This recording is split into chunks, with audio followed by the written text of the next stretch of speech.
Okay, so have you ever like walked past an old house? Oh, yeah. Like one of those ones that just looks like nobody's lived in it for like 100 years and you just get like a weird feeling? Yeah, absolutely. Yeah.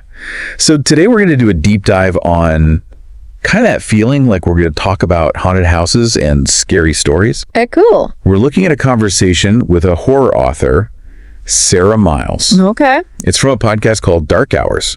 I've heard of that one. Yeah, and we're basically going to explore like what makes these stories so fascinating to us. Like, why are we drawn to them? Yeah, it is interesting, isn't it? Like ghost stories, they're everywhere. Like every culture has them, you know, Right. throughout all periods of time. Yeah, and why? Because like we're all fascinated by the unknown. Yeah, like that pull toward like the creepy stuff. Yeah, exactly. The unsettling. So Sarah Miles in this episode, she says that like a childhood memory of a haunted farmhouse is kind of like what got her into writing.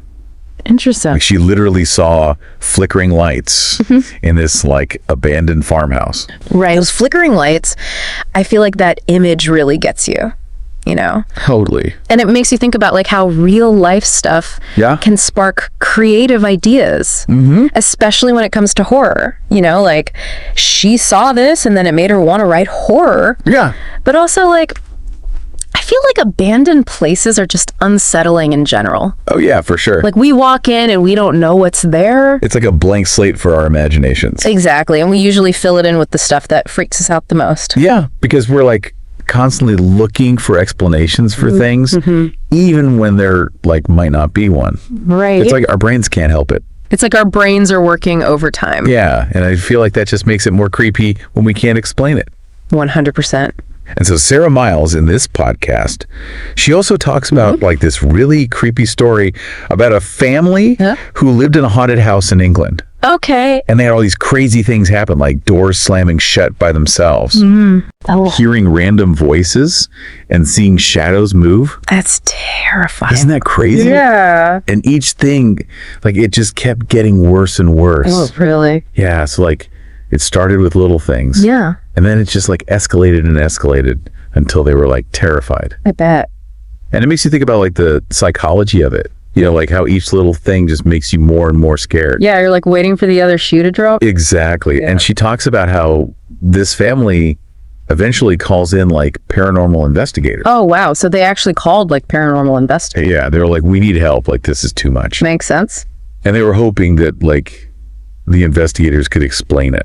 You know, like maybe there's a logical reason for all this. Right. Like maybe it's just the wind or something. Yeah, exactly. But I bet it wasn't. It wasn't. What was it? So the investigators, they find a secret room in the attic, Oh, no. and it's covered in like ritualistic carvings.